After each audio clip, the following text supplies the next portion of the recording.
ನಮಸ್ಕಾರ ಗೆಳೆಯರೇ, ಕನ್ನಡ ಕಥೆಗಳು ಯೂಟ್ಯೂಬ್ ಚಾನೆಲ್ಗೆ ಸ್ವಾಗತ. ನಾನು ನಿಮಗೆ ಇವತ್ತೊಂದು ಸುಂದರವಾದ ಅಂತಹ ಪ್ರೇಮಕಥೆಯನ್ನು ಹೇಳುತ್ತೇನೆ. ಮೈಸೂರು ನಗರದ ಒಂದು ಸುಂದರ ಬೆಳಗ್ಗೆ. ಮಳೆಯ ಹನಿಗಳು ರಸ್ತೆಯ ಬದಿಯ ಮರಗಳ ಎಲೆಗಳ ಮೇಲೆ ಮಿನುಗುತ್ತಿದ್ದವು.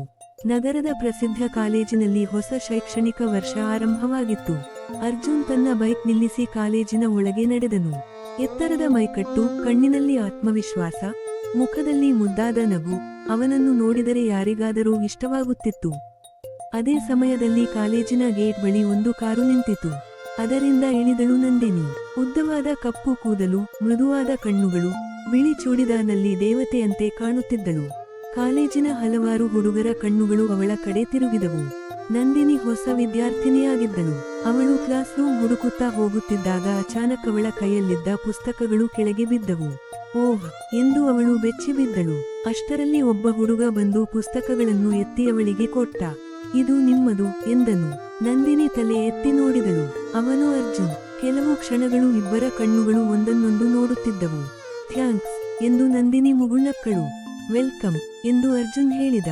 ಆ ನಗು ಇಬ್ಬರ ಮನಸ್ಸಿನಲ್ಲೂ ಅಚ್ಚೊತ್ತಿದಂತಾಯಿತು.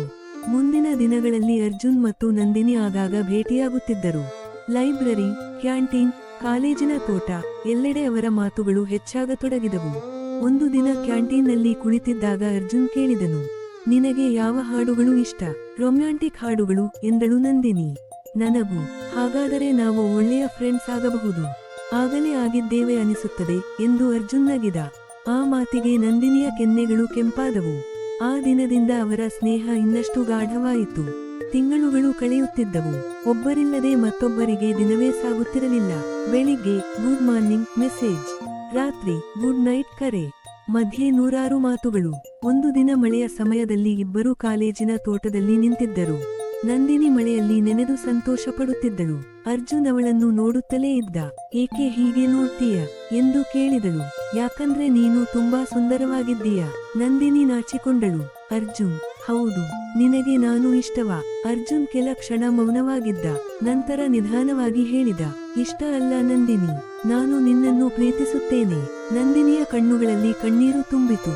ನಾನು ನಿನ್ನನ್ನು ಪ್ರೀತಿಸುತ್ತೇನೆ. ಆ ಕ್ಷಣದಲ್ಲಿ ಮಳೆಯ ಹನಿಗಳು ಅವರ ಪ್ರೀತಿಗೆ ಸಾಕ್ಷಿಯಾದವು. ಪ್ರೀತಿ ಆರಂಭವಾದ ನಂತರ ಅವರ ಜೀವನ ಬದಲಾಗಿತು. ಪ್ರತಿ ವಾರಾಂತ್ಯ ಪಾರ್ಕ್ಗೆ ಹೋಗುವುದು, ಒಟ್ಟಿಗೆ ಸಿನಿಮಾ ನೋಡುವುದು, ಒಬ್ಬರಿಗಾಗಿ ಮತ್ತೊಬ್ಬರು ಉಡುಗೊರೆ ಕೊಡುವುದು. ಒಂದು ದಿನ ಅರ್ಜುನ್ ಒಂದು ಚಿಕ್ಕ ಉಂಗುರ ಕೊಟ್ಟ. ಇದು ಏನು ಎಂದು ನಂದಿನಿ ಕೇಳಿದಳು. ಇದು ಮದುವೆ ಉಂಗುರ ಅಲ್ಲ. ಆಗ, ನಾನು ಯಾವಾಗಲೂ ನಿನ್ನ ಜೊತೆ ಇರುತ್ತೇನೆ ಎನ್ನುವ ವಾಗ್ದಾನ. ನಂದಿನಿ ಸಂತೋಷದಿಂದ ಅತ್ತಳು. ನೀನು ನನ್ನ ಜೀವನದ ಅತ್ಯಂತ ದೊಡ್ಡ ಉಡುಗೊರೆ. ಅರ್ಜುನ್ ಅವಳ ಕೈ ಹಿಡಿದ. ನೀನು ನನ್ನ ಉಸಿರು. ಕಾಲೇಜು ಮುಗಿಯುವ ಸಮಯ ಬಂದಿತು. ಅರ್ಜುನ್ಗೆ ಬೆಂಗಳೂರಿನ ದೊಡ್ಡ ಕಂಪನಿಯಲ್ಲಿ ಕೆಲಸ ಸಿಕ್ಕಿತು. ನಂದಿನಿಗೆ ಮೈಸೂರಿನಲ್ಲೇ ಕೆಲಸ ಸಿಕ್ಕಿತು. ಮೊದಲ ಬಾರಿಗೆ ಇಬ್ಬರೂ ದೂರವಾಗಬೇಕಾಯಿತು. ರೈಲು ನಿಲ್ದಾಣದಲ್ಲಿ ನಿಂತಿದ್ದಾಗ ನಂದಿನಿಯ ಕಣ್ಣುಗಳಲ್ಲಿ ಕಣ್ಣೀರು. ನನ್ನನ್ನು ಮರೆತ್ಬಿಡಲ್ಲ ತಾನೆ ಎಂದು ಕೇಳಿದಳು. ನಾನು ನನ್ನನ್ನೇ ಮರೆತರೂ ನಿನ್ನನ್ನು ಮರೆಯಲ್ಲ. Promise, promise. ರೈಲು ನಿಧಾನವಾಗಿ ಹೊರಟಿತು. ನಂದಿನಿ ದೂರವಾಗುತ್ತಿದ್ದಳು. ಆದರೆ ಅವರ ಹೃದಯಗಳು ಇನ್ನಷ್ಟು ಹತ್ತಿರವಾಗುತ್ತಿದ್ದವು. ದೂರದ ಸಂಬಂಧ ಸುಲಭವಾಗಿರಲಿಲ್ಲ.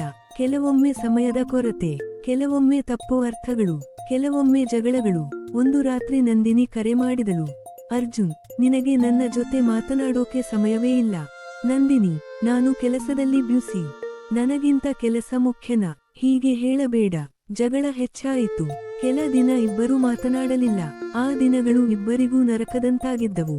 ಕೊನೆಗೆ ಅರ್ಜುನ್ ಮೈಸೂರಿಗೆ ಬಂದ.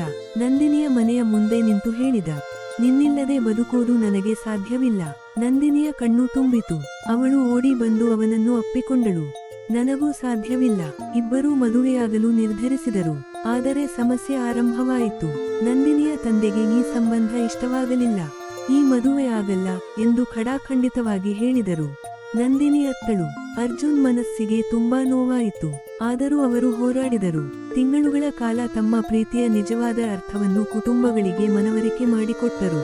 ಕೊನೆಗೆ ನಂದಿನಿಯ ತಂದೆ ಒಪ್ಪಿದರು. ನಿಮ್ಮ ಪ್ರೀತಿ ನಿಜವಾದದ್ದು. ನನ್ನ ಆಶೀರ್ವಾದ ಇದೆ.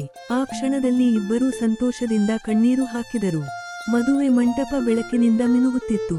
ನಂದಿನಿ ಕೆಂಪು ಸೀರೆಯಲ್ಲಿ ದೇವತೆಯಂತೆ ಕಾಣುತ್ತಿದ್ದಳು. ಅರ್ಜುನ್ ಬಿಳಿ ಶೇರ್ವಾನಿಯಲ್ಲಿ ರಾಜಕುಮಾರನಂತೆ ಕಾಣುತ್ತಿದ್ದ. ಮಂಗಳವಾದ್ಯ ಮೊಳಗಿತು. ಅರ್ಜುನ್ ನಂದಿನಿಯ ಕತ್ತಿಗೆ ಮಾಂಗಲ್ಯ ಕಟ್ಟಿದ. ಎಲ್ಲರೂ ಚಪ್ಪಾಳೆ ತಟ್ಟಿದರು. ನಂದಿನಿಯ ಕಣ್ಣುಗಳಲ್ಲಿ ಸಂತೋಷದ ಕಣ್ಣೀರು. ಇಂದಿನಿಂದ ನೀನು ನನ್ನ ಹೆಂಡತಿ, ಇಂದಿನಿಂದ ನೀನು ನನ್ನ ಪ್ರಪಂಚ. ವರ್ಷಗಳು ಕಳೆದವು, ಆದರೆ ಅವರ ಪ್ರೀತಿ ಕಡಿಮೆಯಾಗಲಿಲ್ಲ. ಪ್ರತಿ ಬೆಳಗ್ಗೆ ಅರ್ಜುನ್ ನಂದಿನಿಗೆ ಕಾಫಿ ಮಾಡಿ ಕೊಡುತ್ತಿದ್ದ.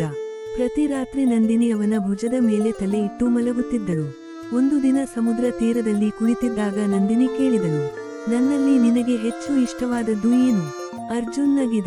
ನಿನ್ನ ಕಣ್ಣುಗಳು. ಅಷ್ಟೇನಾ? ಇಲ್ಲ. ಹಾಗಾದರೆ ನನ್ನ ಜೀವನಕ್ಕೆ ಅರ್ಥ ಕೊಟ್ಟ ನಿನ್ನ ಪ್ರೀತಿ. ನಂದಿನಿ ಅವನ ಕೈ ಬಿಗಿಯಾಗಿ ಹಿಡಿದಳು. ಸೂರ್ಯ ನಿಧಾನವಾಗಿ ಅಸ್ತಮಿಸುತ್ತಿದ್ದ. ಅವರ ಪ್ರೀತಿ ಮಾತ್ರ ಎಂದಿಗೂ ಅಸ್ತಮಿಸದ ಸೂರ್ಯನಂತೆ ಪ್ರಕಾಶಿಸುತ್ತಿತ್ತು.